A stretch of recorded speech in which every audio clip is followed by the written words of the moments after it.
இதுக்கு மேல் பிரச்சனை இல்லைன்னு நினைச்சிங்கண்டா நீங்க ஏமாந்துட்டீங்க. கடைசி மூச்சு போ காட்டி பேசுற எனக்கு, கேட்கிற உங்களுக்கு, நாட்டு ஜனாதிபதி பிரதமர், அமெரிக்கா ஜனாதிபதி பிரதமர், உலகம் ஆளக்கூடியவர்கள் எல்லா வீட்டிலையும் பிரச்சனை வரும். வல்லாஹி இல்லன்னு நீங்க சொன்னீங்கன்னா ஒரு ஆள் காட்டுங்க எனக்கு, ஒரே ஒரு ஆள் கூட்டி வாங்க இவர் வாழ்க்கையில ஒரு பிரச்சனையும் இல்லைன்னு. வல்லாஹி அது வராது. கடல்கள் அலை எப்படி அழியுமோ, ஓயாத அலைகள் அடிச்சுட்டே இருக்குமோ, பிரச்சனைகள் ஓயாது. இப்பதான் ஒரு பிரச்சனைக்கு முகம் கொடுத்துட்டு அல்ஹம்துலில்லாஹ் புள்ளி ஆஸ்பத்திரியில இருந்து கொண்டு வந்து வீட்டுல வச்சிருப்பீங்க. அடுத்த பிரச்சனை கதவை தட்டும். என்ன கதவை தட்டும்? மனைவி மௌத்தாகிட்டானு. இந்த பிரச்சனை அந்த பிரச்சனையோட சின்னதேன்னு நினைக்கும். ரெண்டாவது அந்த பிரச்சனை அதை விட பெருசா இருக்கும். அதுக்கு முடிச்சுட்டு திரும்ப தட்டி பாப்போ எல்லாம் முடிஞ்சு நினைப்பீங்க. அடுத்த கதவை தட்டும். அடுத்த பிரச்சனை என்னப்பான்னு பார்த்தா பொருளாதாரம் இடிஞ்சு உளுந்து கொடிகட்டி பறந்த கோடீஸ்வரர் பேமெண்ட்டுக்கு இறங்கி இருப்பார். அந்த பிரச்சனைக்கு என்ன பண்ணலாம்? கடன்காரன் சுத்தி வாரான். விதவிதமான வாகனத்தில் போனவங்க, மரியாதையோட நடந்தவங்க, ஊரே காரி துப்புற மாதிரி கடன்காரன் வர்றான். இந்த பிரச்சனைக்கு என்ன பண்ணலாம்னு ஏதோ ஒரு முடிவு கண்டா இங்க ரோட்ல போய் ஆக்சிடென்ட் ஆகி கால் எடுக்க வேண்டி வருதான். இதுக்கு ஒரு பிரச்சனை என்னன்னு பார்த்து இப்படி எங்க பிரச்சனை? ஒரு இளைஞன் எதுக்கு சாப்பிடுறான், எதுக்கு சம்பாதிக்கிறான்? விதவிதமா சாப்பிடணும், விதவிதமா சாப்பிடணும் என்பதற்காக வேண்டி கோடி கோடியாக சம்பாதிக்கணும்னு நினைக்கிறான். வீடு கட்டணும், அதெல்லாம் ரெண்டாவது. இளைஞர்களை நீங்க பாத்தீங்கன்னா கொழும்புல அவங்க கூட்டமா வந்து ஒரு ஹோட்டல்ல உட்காருவாங்க. உட்கார்ந்துட்டு எவ்வளவெல்லாம் கிடைக்குது எல்லாரும் போட்டு கொஞ்சம் சாப்பிடணும். எவ்வளவு நேரம் எடுத்து சாப்பிடணும்? 1 மணி நேரம் எடுத்து சாப்பிடணும். சிரிக்கணுமா, சந்தோஷப்படணுமா, அந்த சாப்பாடு தான் ஜோலி. இதுக்காக வேண்டிதான் எதையெல்லாம் பண்ணிட்டு வந்து அந்த கூட்டம் சேருவாங்க. கொஞ்சம் புள்ள குட்டின்னு வரப்போக்கல பிள்ளைகளுக்காக யோசிச்சு ரெண்டாவது கட்டம் வீடு கட்டுறதெல்லாம் பார்ப்பாங்க. நான் கேட்கிறேன், சாப்பிட்றதுக்காக வேண்டிதான் ஒருத்தன் பணம் சம்பாதிச்சான், அதான் மெயின். அதுக்கப்புறம் தான் வீடு வாசல். அல்லாஹ் என்ன பண்ணிட்டான் தெரியுமா?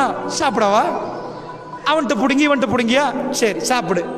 பெரிய பெரிய பார்ட்டிகளுக்கெல்லாம் போனா, பெரிய ஃபங்க்ஷனுக்கு போனா பெரும் பகுதியானவங்க சாப்பிடவே மாட்டாங்க. டீயை கொடுத்தா கேட்பாங்க, சீனி போட்டா இருக்குது, உப்பா போட்டு தருவான். டீல சீனி போடாம சீனி போட்டான்னு கேட்பாங்க, வேணாண்டுவாங்க.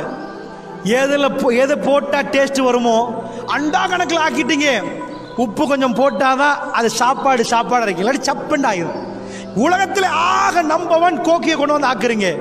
அவர் உப்பு போடலன்னு வைங்க, உலகத்துல எல்லா மிளகா எல்லாத்தையும் போட்டாரு, உப்பு மட்டும் இல்லைன்னு வைங்க, சாப்பாடு ஏறாது. என்னாச்சு தெரியுமா? பெரிய பெரிய ஆட்கள்லாம் பிரஷர் வந்தா உப்பு கம்மியா வேணுமா, சுகர் வந்தா சீனியை குறைச்சிடணுமா. எது? 2 மெயின் ஐட்டம் நாக்குக்கு.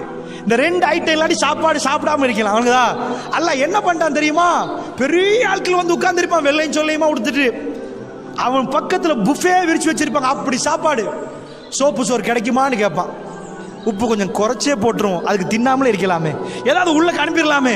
நாக்கால் அனுப்ப வேண்டிய தேவையில்லை, பட்டை போட்டு இங்கே நேரடி அனுப்பலாம். நாக்கு எதுக்கு தெரியுமா? சாப்பாடு என்பது பசிக்கு மட்டுமல்ல, சுவையையும் சேர்த்து அதை அனுபவிக்கிறது என்பது தனி. ஒரு ஆள் ஜனாதிபதி ஆயிட்டாரு, எப்படி கொண்டாடுவாரு? இரவு எல்லாரையும் கூப்பிட்டு ஒரு சாப்பாடு கொடுப்பாரு. ஒரு ஆளுக்கு குழந்தை கிடைச்சிட்டு சந்தோஷம் ரொம்ப, என்ன பண்ணலாம் கூட சாப்பாடு. ஒரு ஆள் கல்யாணம் முடிக்கிறாரு, ரொம்ப பெரிய சந்தோஷம், என்ன பண்ணலாம் கூட சாப்பாடு கொடுக்கலாம். அல்லாஹ்வுடைய நல்லடியார்களே, சாப்பாடு என்பது மனுஷன் எவ்வளவுதான் சாப்பிட்டாலும், எவ்வளவுதான் அவனுக்கு கோடிக்கணக்கில் இருந்தாலும், இன்னொரு ஆள் சாப்பாடு போடுறான்னு கூப்பிட்டா எல்லாத்தையும் விட்டுட்டு போயிடுவான். அதுக்கு தனியான ஒரு மரியாதை எல்லாம் வச்சிருக்கிறான். ஆம்பளை பொம்பளை அந்த சாப்பாடுக்கு போவா, சாப்பிட்றதுக்கு இல்லை, உடுக்கிறதுக்கு, உடுப்பை கொஞ்சம் காட்டுறதுக்கு, அந்த மாதிரி உடுக்கிறதுக்கு அவங்க லெவல் வேற. ஆம்பளை இது. நான் என்ன கேட்கிறேன்டா, இதுக்காக வேண்டி சம்பாரிச்சு கோடி கோடியா கொட்டி வச்சவனுக்கு எண்ணெயிலையா பொறிச்சு நம்ம தண்ணியிலையா பொறிப்பான்? எண்ணெய் வேணாம், கொலஸ்ட்ரால்ன்றான். அட எண்ணெய் சாப்பாடு தான் டேஸ்ட் ஒரு வகையில், உப்பு போட்டால் தான் டேஸ்ட், உப்பு வேணாம் ப்ரெஷர்ன்றான், சுகரா அது வேணான்றான், அது சீனி வேணாம். எந்த மூலப்பொருள்கள் வேணுமோ, ஏது டேஸ்டுக்கு மூல காரணியோ அது எல்லாத்தையும் தள்ளி வைக்க சொல்றான். இது எப்படி இருக்குன்னு நினைக்கிறீங்க? புரியுதா? அது நல்லவனுக்கு வரும், கெட்டவனுக்கு வரும். நான் என்ன சொல்லுவேன், எது வந்தாலும் அல்லாஹ் ரப்புல் ஆலமீன் நிம்மதி அறிக்கை ஒரு வழி சொல்லி தர்றான். தாய்மார்களே, இது எல்லாம் வரும். உலகத்தில் பணம் சம்பாதிச்சு விதம் விதமா சாப்பிடணும் முடிவெடுத்தவங்க எல்லாம் சாப்பிட்டு முடிச்சுட்டாங்களான்னு நான் கேட்கிறேன். சாப்பிட்டு முடிச்சுட்டாங்களா? இல்ல. அவங்களால சாப்பிட முடியல. உங்க ஊர்களில் எப்படின்னு தெரியாது, கொழும்புல வந்தா இப்ப எல்லாம் முக்காவாசி வழிமால சாப்பாடெல்லாம் மீது. ஏன்னா இதுக்கு மேல ஓஹோ கஷ்டம். வட்லாப்பத்தை விட்டா பிரச்சனை கூட. டேப்லெட் 2க்கு 4 போட வேண்டி வரும். விளங்குதா? ரப்புல் ஆலமீன் அப்படி சோதிக்க ஆரம்பிச்சிருக்கிறான். ஒரு ஆள் எதுக்கு ப்ராடோ வாங்குவாரு? எதுக்கு கார் வாங்குவாரு? எதுக்கு? நடக்கவே கூடாது. அப்படி போகணும், சொகுசா போகணும். எனக்கு காட்டுங்க பார்ப்போம். பாராளுமன்றத்தில் உட்கார்றவங்கல்ல முக்காவாசி பேர் வாகனத்தை எடுத்துட்டு வீட்டு வாசலை நிப்பாட்டிட்டு ஒரு பொட்டத்தையும் கொடுத்துட்டு ஒரு டிஷர்ட்டையும் போட்டுட்டு இங்கே அங்கே நடப்பான். காலையில் ஒருத்தன் காரை பக்கத்தில் வச்சுட்டு நடக்கிற டைம்ல தான் அவனுக்கு வயிறே எரியும். ஒண்ணுமே இல்லாட்டி நடந்து இங்கிருந்து நடந்து போய் வர்றது வேற விஷயம். ஏன் கடைக்கு போகணும், நடக்கணும். காரை நிப்பாட்டு அதிகாலையில் எழும்பிட்டு கொழும்புல போய் பார்த்தோம்னா பாத்வே ரெடி பண்ணி வச்சிருப்பாங்க. ஜனாதிபதி உட்பட அத்தனை பேரை நடக்கணும். நடக்காட்டி உசுரே போயிடும். வேறு அதாவது நடந்தாதான் உலகத்தில் வாழ இயலும். காரை நிப்பாட்டி போட்டு விறுவிறுன்னு நடக்கிறேன். இவ்வளவு வேதனையா இருக்கு. இவ்வளவு வேகமா அவன் நடந்ததே இல்லை. நடக்காட்டி செத்து போவான். சோ நீங்க பார்த்திருப்பீங்க, முன்னாடி ஜனாதிபதி, அதுக்கு முன்னாடி ஜனாதிபதிமார்கள்லாம் எங்க ஊருக்கு வந்தாலும் காலையில நடந்துருவாங்க. சோகம் நடந்துச்சு மஹிந்த ராஜபக்ச ஜனாதிபதி காலத்தில். அந்த டைம்ல ஆஸ்திரேலியா பிரதமர் ஒரு நாள் தான் வந்தான் ஒரு மீட்டிங்கு சோகம். அப்ப நான் சொல்றது 2015க்கு முன்னாடி. நாமல் ராஜபக்சோட சேர்ந்து ஓடுறாரு. கட்டு ட்ரவுசர் கொடுத்துட்டு வந்து இறங்கி நைட் போறவரு அங்க என்ன வேலை, கொஞ்சம் ரெஸ்ட் எடுத்துட்டு போகணும். இல்ல ஓடணும், இல்லைன்னா வாழ இயலாது. செத்து பேர் ஓடி வேர்வை வெளியாகணும். நான் கேட்கிறேன், வேர்வை வரக்கூடாதுன்னு தானே நீங்க வீட்டுக்கு ஏர் கண்டிஷன் போட்டீங்க? வேர்வை வரக்கூடாதுன்னு தானே காருக்கு ஏர் கண்டிஷன் போட்டீங்க? உலகத்தில் உள்ள விஞ்ஞானிகள்லாம் சேர்ந்து சொல்லிட்டோம், வேர்வை வராட்டி நீ செத்து போயிருவ. மழை ஜலம் எப்படி ஒரு கழிவோ, உடம்புல உள்ள கழிவு வேர்வை. அந்த வேர்வை வரண்டா விறு விறுன்னு நட. உன் உடம்புல இந்த வேர்வை வராட்டி செத்தே போயிருவேன். வேர்வை வெளியாக்கணுமா? வேலை செஞ்சு வேர்வை வெளியாக்குறது வேலை. வேர்வை வராம இருந்தனால நடந்து வேர்வை வெளியாக்கு. நான் சொல்றது புரியுதா உங்களுக்கு? தாய்மார்களே, முற்றுப்புள்ளி வைப்போம். இப்படியே பேசினா நிறைய சொல்ல வேண்டியிருக்குது. இப்ப நான் நிம்மதிக்கு வழி சொல்ல போறேன். அல்லாஹ் மீது ஆணையாக நீங்க உட்கார்ந்து கூடி கூடி கூடி பேசினாலும், உலகம் உங்களுக்கு முழு பலத்தையும் தந்தாலும், நீங்க தான் உலகத்தை ஆள போறேன்னு தந்தாலும், உங்க அக்கவுண்ட்ல கோடி எண்ண முடியாத அளவுக்கு கோடி கணக்கில் சொத்து இருந்தாலும், வல்லாஹி என்னாகும்?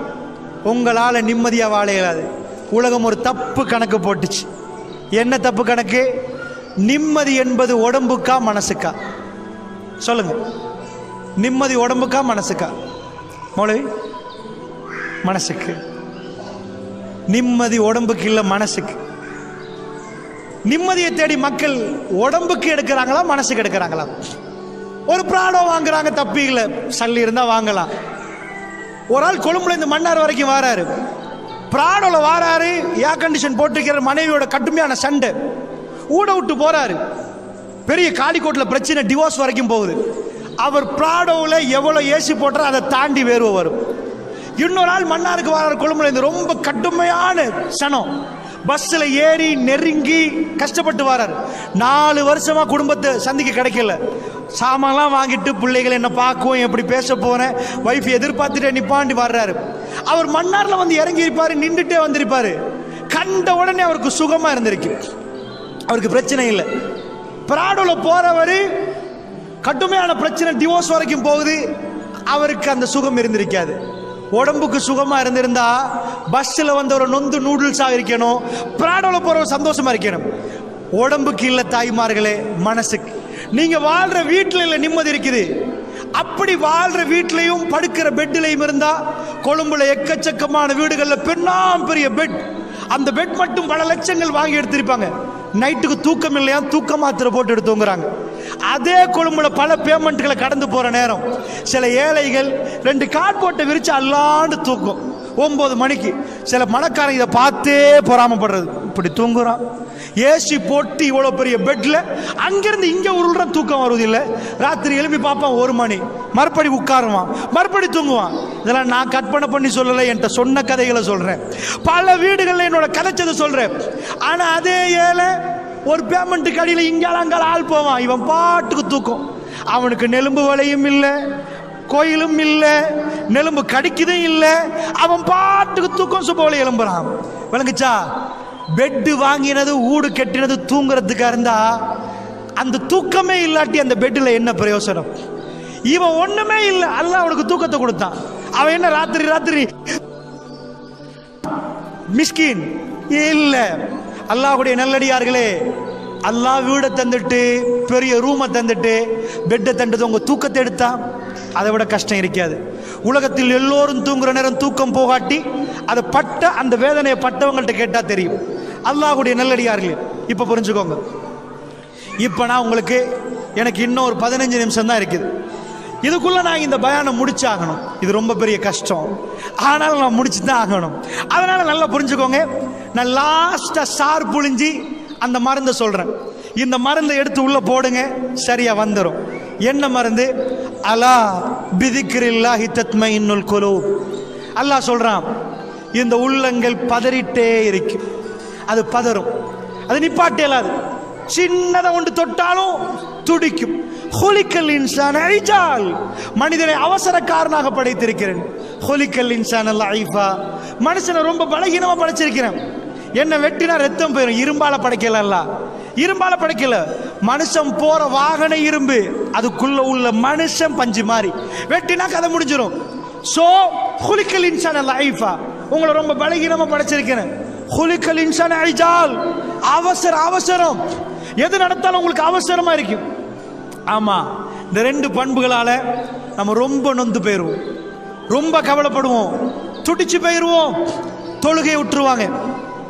ஒரு சகோதரர், ஒரு டாக்டர், வெளிநாட்டை சேர்ந்த ஒரு ஆள், நான் இணையதளத்தில் படித்தேன். என்னாச்சு, அந்த டாக்டர் வர்றாரு, ரொம்ப கஷ்டப்பட்டவர். அவர் தொழுகையை விட்டார். பிறகு அவர் அவருடைய கதையை சொல்றாரு. ஒரு வெள்ளிக்கிழமை நாள் அவர் திரும்ப ஒரு வருஷத்துக்கு பிறகு தொழுகையை தொடர்றாரு. என்ன ஆச்சுன்னு அவர் கதையை சொல்றாரு. அவர் சொல்றாரு, நான் ஆரம்பத்தில் ப்ராக்டிஸ் பண்றேன், மெடிக்கல் காலேஜில் இருந்து போயிட்டு இப்போதான் டாக்டர். எனக்கு அப்போ ஒழுங்கா வாகனம் இல்லை, சின்ன வாகனம், வீட்டுக்கு ரொம்ப தொலைவு. அப்போ சின்ன பிள்ளைகள், என் பிள்ளைகளோட பேசணும், நிறைய நைட் டியூட்டி பண்ணணும், ஸ்ரீலங்காயில் வெளிநாடு. அப்படிலாம் பண்ணிட்டு நாம் ஒரு லெவலுக்கு வந்தோம்.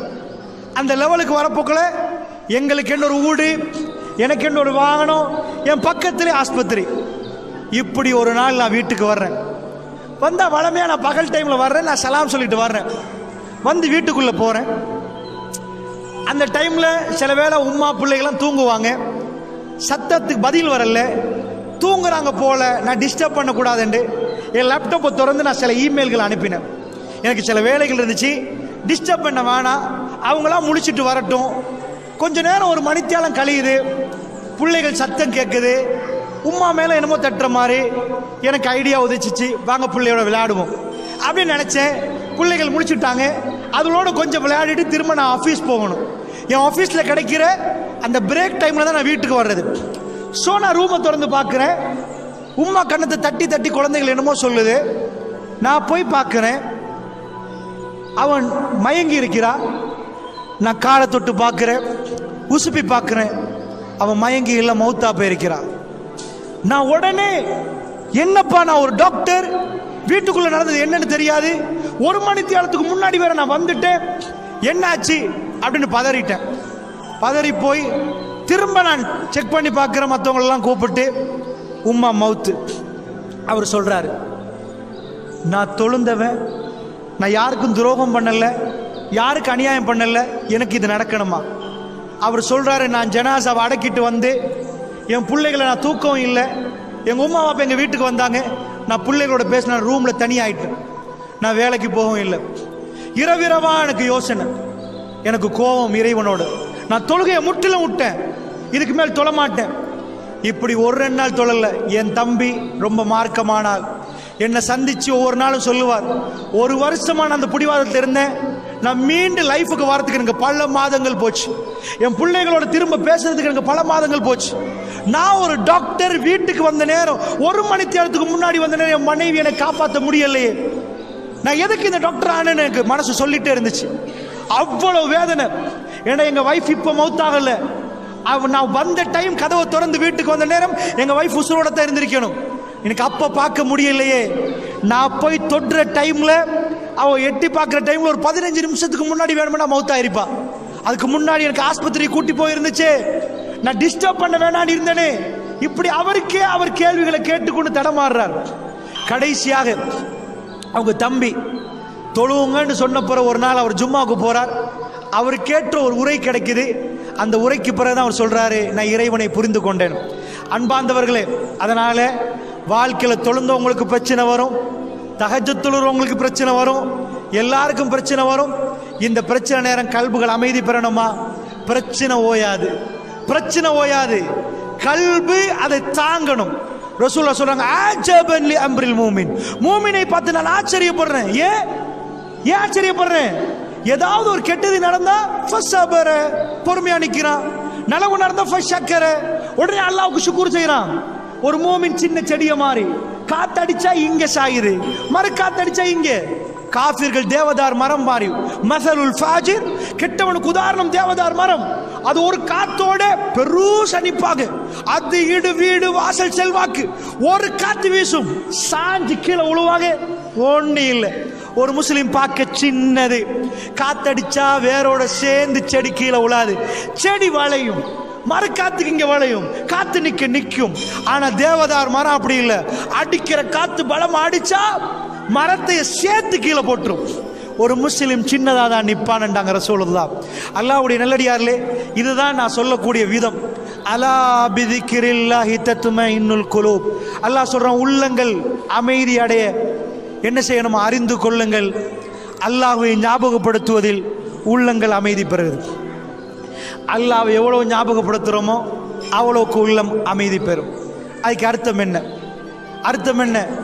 அல்லாஹ்வை ஞாபகப்படுத்துறேன்னா என்ன அர்த்தம்? இதுதான் பெரிய அர்த்தம் இருக்குது. ஒரு விளக்கம் சொல்றேன். நானும் நீங்களும் முஸ்லீமா இருந்தா நீங்க முழு குர்ஆனையும் படிங்க, முழு ஹதீஸையும் படிங்க. அங்க ஒரு இடத்துல கூட நீங்க காட்ட மாட்டீங்க மூமீன்களை அல்லாஹ் தொங்க விட்டான்னு காட்ட மாட்டீங்க. உங்க பிள்ளைகள் உங்களுக்கு துரோகம் செய்யலாம், சில வேளை உங்களை முதியோர் இல்லத்தில் அனுப்பலாம். இன்றைக்கு எக்கச்சக்கமான முதியோர் இல்லத்தில் அனுப்பி வச்சிருக்கிறாங்க. அதாவது முஸ்லீம்களுக்கு கம்மி, மற்றவங்க எல்லாம் நிறைய முதியோர் இல்லத்தில் அனுப்பியிருக்கிறாங்க. அவங்களுக்கு பிள்ளை இல்லையா? இருக்குது. அவங்களுக்கு என்ன பிரச்சனை? ஒரு அம்மா, அந்த அம்மாவோட போய் பேசுற முதியோர் இல்லத்தில் ஒரு கிறிஸ்தவர் அம்மா, என்னம்மா பிரச்சனைன்னு கேட்கிறேன். நரம்பெல்லாம் இழுப்பட்டு, எங்கம்மா உங்க பிள்ளைன்னு கேட்கிறேன். ஒரு பிள்ளை தான், ஆஸ்திரேலியாவில்ண்டாங்க. ஏம்மா அப்ப நீங்க? அவங்க ஃபேமிலி ஆஸ்திரேலியா, பேரன் பேத்தி எல்லாம் ஆஸ்திரேலியாவில். அந்த அம்மாட்ட கேட்டேன், அம்மா அப்படி என்ன உங்களுக்கு என்னம்மா எப்படின்னு கதைச்சிட்டே போறோம். அந்த அம்மா ஒரு வார்த்தை சொன்னாங்க, தம்பி எனக்கு ஒரு உதவி பண்ணலாமான்னு கேட்டாங்க. என்னம்மான்னு கேட்டேன். எனக்கு என் மகனை லாஸ்ட்டாக ஒரு தடவை பார்க்கணும், நான் சாக முன்னாடி கொண்டு வரலாமான்னு கேட்டாங்க. நான் அசந்து போயிட்டேன். ஆஸ்திரேலியாவை கொண்டு போய் அவங்க புள்ளையை எப்படி கொண்டு வந்து அவங்க முன்னாடி காட்டுறது? ஒரு உம்மாவுக்கு என்றைக்கும் புள்ள தான். சாகர கட்டத்திலையும் புள்ளைய பார்க்கணும்னு துடிக்கிறாங்க. அவ்வளோ இறக்கம் இருக்கிற அன்றைக்கு ஷொக் ஆயிட்டேன். இந்த உம்மா ஏசோன்னு நினைச்சேன், ஆனா புள்ளைய நினைச்ச அந்த அம்மா கண்ணீர் வடிக்கிறாங்க. இதான் தாய். அந்த தாயை கொண்டு போய் முதியோர் இல்லத்தில் போட்டவங்க இருக்கிறாங்க. அந்த தாய் சின்ன வயசுல அணையாடை மாத்தி ஆடைகள் மாத்தின தாயை இன்னொரு 4 பேர் பார்க்கட்டும், நீங்க எல்லாம் முதியோர் இல்லத்தில் போங்க, வீட்டில் இருந்தா ரொம்ப தொல்லை என்று நினைச்சு போட்டவங்க இருக்கிறாங்க. அன்பார்ந்தவங்களை, அதனால சொல்றேன், நீங்க பெத்தெடுத்த பிள்ளைகள் உங்களுக்கு துரோகம் செய்யலாம். நான் தம்பி தாத்தா தங்கச்சி சொத்துக்காக பிரியலாம், நிறைய பிரச்சனைகள் நடக்கலாம். நீங்க நம்பி இருந்த நண்பர்கள் உங்களுக்கு துரோகம் பண்ணலாம். நீங்க நம்பின ஒரு கூட்டம் உங்களை நடு சந்தையில் தெருவில் நிப்பாட்டி விட்டு போகலாம். ஆனால் ஒரே ஒருவன், உங்களை படைச்சவன், குழந்தை வெளியே வந்த பிறகு குழந்தை அழுவும். அந்த நேரம் நீங்க பெண்ணாக நின்றீங்க, சாதாரண பொம்பளை, சாப்பிட்டா எல்லாம் மலஜலமா போகும். ஆனா குழந்தை அழுகுறனால உங்களுக்கு இந்த தாய்ப்பால் எல்லாம் தந்தான். நீங்க சாப்பிட்டதுல ஒரு சேமிப்பு நடந்து குழந்தைக்காக வேண்டி அந்த தாய்ப்பால் எல்லாம் வச்சிருந்தான், நீங்க கொடுக்க ஆரம்பிச்சீங்க. அந்த ரப்புல் ஆலமீன் அவன் என்ன பண்ணுவானாம்? கைவிடவே மாட்டானாம். பிரச்சனைக்கு மேல் பிரச்சனை தந்ததுக்கு பிறகு லாஸ்ட் வருவானாம். நான் இருக்கிறேன்ப்பா, உனக்கு என்ன பிரச்சனை, நான் வர்றேன். லாஸ்டா அல்லாஹ் உதவி பண்ணுவானாம். ஒரே ஒரு விஷயத்த சொல்றேன் கேளுங்க. ரசூலுல்லாஹ்வை 40 வருஷத்துக்கு பிறகு சொல்றாங்க, நான் அல்லாஹ்வுடைய தூதர். எப்படி இருந்திருக்கேன்னு நினைச்சு பாருங்க. உங்க வீட்டில் பக்கத்தில் ஒரு ஆள், அவர் என்ன பண்றாரு? கதவை தட்டுறாரு. கதவை தட்டிட்டு சொல்றாரு, 40 வருஷம் உங்களோட இருக்கிறாரு, அவர் பாடசாலைகளுக்கு போனது இல்லை, எழுத தெரியாது, படிக்க தெரியாது. ஒரு நாள் ராத்திரிக்கு வாராரு வீட்டுக்கு, கதவை தட்டி சொல்றாரு, ஏய் நான் இறை தூதர் தெரியுமா? நீங்க அவரை பார்த்துட்டு மூளை சரியில்லையோ, நல்லதானே இருந்தாரு, என்ன இறை தூதர் என்றாரு? இந்த ஆள் அடுத்து விட்டால் இத மாதிரி மக்கத்து காஃபிர்கள் பார்த்தாங்க. மஜ்னூன், பைத்தியமா, மூளை குழம்பிட்டா, சும்மா உட்கார்ந்தவரு, ஸ்கூல் கூட போகல, கதவை தட்டி நான் இறை தூதரை ஏத்துக்கோங்கண்டா எப்படி ஏத்துக்கொள்றது? இப்படி கேட்க ஆரம்பிச்சாங்க. அதனால அல்லாஹ் இவர் இறை தூதர் சும்மா ஏத்துக்கோங்கன்னு சொல்லல, நிறைய காரண காரியங்களை வச்சு தான் ஏத்துக்கோங்கண்டா. உங்க வீட்டை தட்டுறவர் சும்மா தட்டிருப்பாரு. ரசூலுல்லாஹ் நிறைய மோஜிதாத்துகள் பண்ணினாங்க. ஒரு புறம் அல்லாஹ்வுடைய தூதர் இப்படிதான் பண்ணினாங்க. ஆரம்பத்தில் மக்கள்கிட்ட போறாங்க, ஏத்துக்கோங்கன்றாங்க. இதுக்கு பிறகு என்ன நடந்துச்சுண்டா, ரசூல் ஒரு கொள்கையில பிடிவாதம் பண்ணாங்க. சிலை பிழைகள், சில வணக்கம் பிழைண்டாங்க, அது தப்புன்னாங்க. இறைவன் மேலே இருக்கிறான், அவனை கண்டிங்களா, எப்படி அவனுக்கு உருவம் வடிப்பீங்கன்னு கேட்டாங்க. இப்படி எல்லாம் கேட்டு ரசூலுல்லாஹ் மக்களை நல்வழிப்படுத்த ஆரம்பிச்சாங்க. நல்வழிப்படுத்துற நேரம் அந்த கூட்டம் குழம்பிட்டாங்க. என்ன, எங்க அப்பம் பாட்டை எல்லாம் வணங்கினதை விட்டுட்டு விட சொல்றீங்களா? இங்க அல்லாஹ் மட்டும் வணங்க சொல்றீங்களா? முடியாதுன்ட்டாங்க. அவங்க எல்லாரும் ரசூலுல்லாஹ்வுக்கு எதிராக போர்க்கொடி தூக்கினாங்க. அவங்க எல்லாம் ஒரு முடிவு செஞ்சாங்க, இவரை வாழ விட கூடாதுன்னு முடிவு செஞ்சாங்க. நாங்க இது எதுக்கு சொல்றோம் தெரியுமா? யோசிச்சு பாருங்க. இன்னல்லாஹ மஅஸ்ஸாபிரீன், பொறுமையாளரோட அல்லாஹ் இருக்கிறான். 1000 பிரச்சனை வரட்டும், பிரச்சனைக்கு தீர்வு கொடுக்க ஒருத்தர் உங்களுக்கு பக்கத்துல நின்றா நீங்க ஏன் கவலைப்படுறீங்க? நீங்க ஏன் பயப்படுறீங்க? பெருமானார் ஸல்லல்லாஹு அலைஹி வஸல்லம் என்ன செய்றாங்க? அல்லாஹ் சொல்றான், நபியே உங்களை கொல்ல போறாங்க, போங்க. எப்படி போகணும்? உங்க ஊர் மக்களை நேரத்தோட அனுப்புங்க. 90களில் இந்த ஊர்ல ஒரே நாள்ல உங்களை அனுப்பினாங்க. உடுத்த உடுப்போட பேக்கோட நீங்க கிளம்பி போனீங்க. எதுக்கு போனீங்க? உசிரி இருந்தா போன சொத்தை திரும்ப சம்பாதிக்கலான்னு. சஹாபாக்கள் அப்படிதான் போனாங்க. எல்லாம் காலி போங்கன்ட்டாங்க, அனுப்பிட்டாங்க. ரசூலுல்லாஹ் இருக்கிறாங்க. அல்லாஹ் சொன்னார், நபியே நீங்க போகாது, நீங்க இருங்க. நான் கேட்கிறேன், யாருக்காக பகை வந்துச்சோ, யாரை கொல்லலாம், யாருக்காக சண்டை பிடிக்கிறாங்களோ அந்த நபி அல்லாஹ் உட்கார வைக்கிறான். சஹாபாக்கள் ஒரு பகுதி அனுப்பிட்ட நேரத்தோட நீங்க போங்க. அச்சுறுத்தல் நபிக்கு, இந்த சஹாபாக்களுக்கு. இப்ப ரசூலுல்லாஹ் இருக்கிறாங்க. சரி, என்ன நடந்திருக்கணும்? சரிப்பா, நீங்க எல்லாம் பொடி கார்டு மாதிரி இருங்க, எனக்கு தான் பிரச்சனை கூட. இல்லப்பா நீங்க முந்துங்க, அல்லாஹ் உங்களுக்கு அனுமதி தந்தா, எனக்கு எல்லாம் அனுமதி தரல, நான் இருந்து தான் அவங்களோட மக்கள்ட்டாங்க. எனக்கு எல்லாம் மெசேஜ் தர காட்டி நான் இருக்கணும். இப்ப யார் இருக்குது? கொஞ்சம் தோழர்கள் இருக்கிறாங்க. அபூபக்கர் சித்திக் அவங்க, அலி பின் அபி தாலிப், கொஞ்சம் பேர் இருக்கிறாங்க. ஒரு பகுதி மதீனாவுக்கு போயிட்டாங்க, ஒரு பகுதி அபிஷேனியாவுக்கு போயிட்டாங்க. இப்ப என்ன ஆகுது? ரசூலுல்லாஹ் அல்லாஹ் வகை அறிவிக்கிறான், நபியே கிளம்புங்க. எப்ப கிளம்புங்கன்றான்? எல்லாம் சேர்ந்து மஷூரா. இவர் கை பலகீனமாயிட்டு இப்ப, ஏன்னா இவரோட இருந்த சகாக்களே போயிட்டாங்க, அனுப்பி வச்சிட்டார். இவர் எப்படிப்பட்ட ஆள்? இவருக்கு மூளை இருக்குதா? இவரையாவது இருந்தா பிரபாகர் என்ன செஞ்சான்? வெள்ளமுள்ளி வாய்க்கால்ல லாஸ்ட் மக்களை எடுத்து எடுத்து எடுத்து எடுத்து அவனோட மக்களை வச்சு கொண்டான். ஏன்? அந்த மக்கள் இருந்தா தான் அவனுக்கு பாதுகாப்பு. சோ அவன் லாஸ்ட் வரைக்கும் சஹாக்களை விடல, சஹாக்கள் அவன் பக்கத்துல நிக்கணும். ரசூலுல்லாஹ் என்ன பண்ணிட்டாங்க? சஹாபாக்களை முன்னாடி அனுப்பி, நீங்க போங்கம்மா, அல்லாஹ் என்னோட இருக்கிறான். காபீர்களுக்கு இப்போ ஒரு சான்ஸ், இவரை கொன்றுவோம், இவரை காலி பண்ணுவோம். நைட் மஷூரா பண்றாங்க. 7 வானத்திலிருந்து அல்லாஹ் ரப்புல் ஆலமீன் மெசேஜ் அனுப்புறான். என்ன மெசேஜ் அனுப்புறான்? நபியே நீங்க போங்க. எப்படி போகணும்? அபூபக்கர் ரலியல்லாஹு அன்ஹு போகணும். என்ன, மக்காவிலிருந்து மதீனாவுக்கு கிட்டத்தட்ட 9 நாள் சிம்பிளா வலப்போடி பிடிக்கலாம். இவங்களுக்கு மட்டும்தான் ரோட் தெரியுமா? மற்ற யாருக்கு ரோட் தெரியாதா? இங்க இருந்து நான் நடந்து போறேன்னு வைங்க, அல்லது ஸ்லோவா போற ஒரு வாகனத்தில் போறேன்னு வைங்க, நான் போனா எப்படி போவேன்? என்ன பிடிக்கல, முருகனுக்கு போற வழியில நீங்க பிடிக்க மாட்டீங்க, சிம்பிளா பிடிப்பீங்க. நீங்க ஊர் வாசிகள். ரசூல் அபூபக்கர் நைட்டுக்கு வர்றாங்க, வாங்க போவோம் அப்படின்ட்டாங்க. அல்லாஹ் சொல்ற, நபியே உங்களை நான் பாதுகாப்பு, உங்களுக்கு நான் பாதுகாப்பு. 7 மண்டை ஏதாவது பண்ண பார்ப்போம். பிரச்சனையை உச்ச கட்டத்துக்கு அல்லாஹ் எடுப்பான், எடுத்து போட்டு அவன் இருக்கிறான் என்பதை காட்டுவான். இதான் அல்லாஹ்ட சுன்னா. அல்லாஹ்ட வழிமுறை என்ன? உலகமே சேரும், கொல்லுவோம் கொல்லுவோம் இல்ல. மதீனாவுக்கு வந்தாங்க. பத்ர்ல அபூஜகல், உத்துபா, ஷைபா, உமையா, மக்காவுடைய தலைவர்கள் காலி, வந்த எல்லாம் காலி. ரசூலுல்லாஹ் கிட்ட போய் கேட்கிறாங்க, செத்த உடம்புகள்கிட்ட, ஹல் வஜத்தும் மா வஅத ரப்புக்கும் ஹக்கா, உங்க ரப்புடைய வாக்குறுதி உண்மைன்னு இப்ப புரியுறீங்களா? செத்து போயிட்டாங்க. மக்காவுடைய தலைவர் காலி. ரெண்டா உஹது அவ்வளவு தூரத்துல இருந்து வர்றாங்க. எதுக்கு வந்தாங்க தெரியுமா? அபூஜஹல் மகன் இக்ரிமா பின் அபூஜஹல். அபூஜஹல் வாரான். யாரு? இக்ரிமா வாரான். வாப்பாவை கொண்டியா கொல்லுவேன். கிட்ட வந்தார்கள், அடித்தார்கள். ரசூலுல்லாஹ்வுடைய பல்லு உடைஞ்சிச்சு, நெத்தியால ரத்தம் போகுது. வல்லாஹு யஸ்முக மினன் நாஸ், நபியே மனிதர்கள்ட்ட இருந்து அல்லாஹ் உங்களை பாதுகாப்பான். ரசூலுல்லாஹ் லாஸ்ட் வரைக்கும் அவங்க வீட்டில் மௌத்தாகிறாங்களே தவிர அவர்களை தேடினார்கள். 10,000 பேர் படக்கிளம்பி வந்தாங்க. அஹ்ஸாப் 10,000 பேர். அவங்களுக்கு என்ன வேணும்? மதீனாவை ரவுண்ட் அப் பண்ணிட்டாங்க. இவரை வாழ வைக்க கூடாது, இவரை காலி பண்ணணும். எப்படி இருக்கு உங்க ஊரை ரவுண்ட் அப் பண்ணினா சாவடி போண்டு ரசூல் எப்படி நிற்கிறாங்க? அல்லாஹ் ஜல்ல ஷானுஹு வ தஆலா ரசூலுல்லாஹ்வை பாதுகாக்கிறான். உங்களுக்கு புரியுதா? அல்லாஹ் கைவிட்டானா பாதுகாத்தானா? இப்ப சொல்றேன், வல்லாஹி எனக்கும் உங்களுக்கும் பிரச்சனை நிக்காது. சஜதாவுல உளுந்த எங்களை அல்லாஹ் ஒரு நாளும் கைவிட மாட்டான். பிரச்சனையோட முடிவு சுகமா இருக்கு. நாங்க அல்லாஹ்வை மறுத்து போனா பிரச்சனையோட முடிவு கசப்பா இருக்கு. தாங்குற இதயத்தை தருவான் அல்லாஹ், தாக்கு பிடிக்கிற சக்தியை தருவான் அல்லாஹ். ரசூலுல்லாஹ் கையில குழந்தை ஜனாசா, இப்ராஹிம் மௌத்தா போறாரு, கடைசி ஆம்பளை புள்ள. ரசூலுல்லாஹ் இப்ராஹிம் ஏன் பேர் வச்சாங்க? இப்ராஹிம் நபி மாறி வரணும், அவ்வளோ இறக்கும். குழந்தைய கொண்டு வராங்க. 18 மாசம் 1.5 வயசு, மூச்சு திணறுது குழந்தை. ரசூலுல்லாஹ் கையில குழந்தை, கண்ணால ஓடுது ரசூலுல்லாஹ். ஏண்டா லாஸ்ட் கிடைச்ச ஆம்பளை புள்ள. அப்துல்லா முடிஞ்சு, காசி முடிஞ்சு, இப்ராஹிம் இது லாஸ்ட் கிடைச்ச ஆம்பளை புள்ள. ரசூலுல்லாஹ் கண்ணால ஓடுது.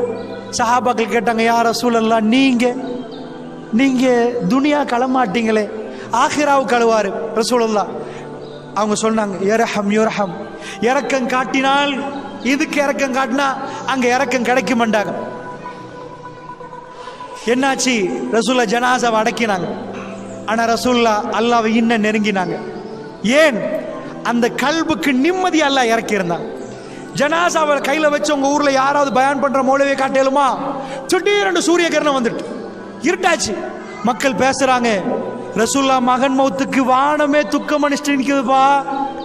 ரசூலுல்லாஹ் எழும்பி சொல்றாங்க, ஜனாசா கையில இருந்தா யாராவது இந்த நேரத்தில் பயான் பண்ணுவாங்களா? எதையாவது பேசி தொலையட்டும். ரசூலுல்லாஹ், மக்களே பொய் சொல்லாதீர்கள், என் மகன் மரணத்துக்கும் இந்த சூரிய கிரணத்துக்கும் சம்பந்தம் இல்லைன்னாங்க ரசூலுல்லாஹ். அது அல்லாஹ்வின் விதி பிரகாரம் அப்பப்ப நடப்பது. யார் சூரிய கிரணத்தை சந்திக்கிறீர்களோ அவர் தொழட்டும், அவர் துஆ செய்யட்டும், அவர் தர்மம் செய்யட்டும். 3 விஷயங்கள் ரசூலுல்லாஹ் சொல்றாங்க. யாராவது குழந்தைகளை இழந்து கையில இருந்தா ஜனாசா கையில பயானா வரும், வாயில பயானா வரும். அவங்க கல்வி எவ்வளவு நிம்மதியால இருந்தா, பூரிப்படைந்து இருந்தால் எப்படி அந்த வார்த்தைகள் வரும் பெரியவர்களே. அதனால் அல்லாஹ்வுடைய நல்லடியார்களே, நான் எப்பொழுதும் என்ன உங்களுக்கு சொல்றேன், எனக்கும் உங்களுக்கும் சேர்த்து இந்த உலகத்தில் எந்த மனிதனுக்கும் பிரச்சனை வராத ஒரு நாள் வராது. நீங்க கற்பனை பண்ற சம்பளத்திலேயோ, பணத்திலேயோ, வீடுலையோ, வாசல்லையோ, தோட்டத்திலேயோ, துறவுலையோ, வேற எதுலையோ உங்களுக்கு நிம்மதி கிடைக்காது. ரஹ்மான் உங்களோட இருந்தால் அவன் சொல்றான், வலனபுலுவன்னக்கும் பிஷைஇன் மினல் கௌஃப் வல் ஜூ' வ நக்ஸின் மினல் அம்வாலி வல் அன்ஃபுஸ் வஸ் ஸமராத் வபஷ்ஷிரிஸ் ஸாபிரீன். உங்களை நாங்க சோதிப்போம். எப்படி? கொஞ்சம் பசியை தருவோம், பயத்தை தருவோம், 4 பேரை 3 பேர் ஆக்குவோம், எல்லாத்தையும் குறைப்போம், உங்க தோட்டம் துறவுல குறைச்சுப்போம். இப்படி எல்லாம் சோதிக்கிற நேரம் வபஷ்ஷிரிஸ் ஸாபிரீன், நபியே ரகசியத்தை சொல்லித்தானே, பொறுமையா அல்லாஹ் என்ன கைவிட மாட்டான், என் ரப்பு என்ன கைவிட மாட்டான், ஒரு நாளும் கைவிட மாட்டான். யாரு நம்புறார்களோ அவங்கள்ட்ட போய் சுபசோபனம் சொல்லுங்கள், அவர்கள் என்னை கண்டுகொள்வார்கள். நபியே ஃபபஷ்ஷிரிஸ் ஸாபிரீன், அவர்கள்ட்ட போய் சுபசோபனம் சொல்லுங்க. அல்லாஹ் பிராடோ வச்சவங்களுக்கு சுபசோபனம் சொல்லி அனுப்பல. யார் இழந்துட்டு என் ரப்பு என்ன விட மாட்டான், அவன் எனக்கு பாதுகாப்பு, அவன் நிச்சயமா எனக்கு பாதுகாப்பு உத்தரவாதம் என்று நம்புறானோ, நபி அவர்களை நான் கைவிட மாட்டேன், ஒரு நாளும் இல்லை. இன்னல்லாஹ மஅஸ் ஸாபிரீன், பொறுமையாளர்களோடு அல்லாஹ் இருக்கிறான். இந்த உலகத்தில் நானும் நீங்களும் பிரிகிற நேரம் நிம்மதியோடு சந்தோஷத்தோடு எங்க ஜனாசாவை தூக்குற நேரம், நல்லடியார்கள் மலக்குமார்கள் எங்களை சூழ வந்து ஜனாசாவை அடக்கிற நேரம் இறைவனுடைய திருப்தியோடு அன்போடு அந்த கபர் சுவர்க்க பூங்காவனையாக மாற்றும் கொண்டு அல்லாஹ்வுடைய அருள் இறங்கும் கபராக அல்லாஹ் ஜல்ல ஷானுஹு வ தஆலா எனக்கும் உங்களுக்கும் அந்த பாக்கியத்தை அந்த வாழ்க்கையுடைய கடைசி நேரத்திலும் மரணத்துக்கு பிறகும் அல்லாஹ்வுடைய அன்போடு இந்த துனியாவை விட்டும் மறுமை வரைக்கும் மறுமையுடைய வாழ்க்கையிலும் அல்லாஹ்வுடைய அன்பை தந்தருள் புரிவானாக, நிம்மதியை தந்தருள் புரிவானாக. அலா பிதிக்ரில்லாஹி தத்மைனுல் குலூப். அறிந்து கொள்ளுங்கள், அல்லாஹ்வை ஞாபகப்படுத்தி உள்ளங்கள் அமைதி பெறும். இது அத்தனையும் அல்லாஹ்வுடைய செயற்பாடு. சுப்ஹானல்லாஹ் என்கிற அல்ஹம்துலில்லாஹ்னு சொல்லுங்க, அல்லாஹ் அக்பர் என்று சொல்லுங்க, உணர்ந்து சொல்லுங்க. அல்லாஹ் ஜல்ல ஷானுஹு வ தஆலா நம் அனைவருக்கும் நிம்மதியை தந்தருள் புரிவானாக. வ ஆகிர் தஅவானா அல்ஹம்துலில்லாஹி ரப்பில் ஆலமீன்.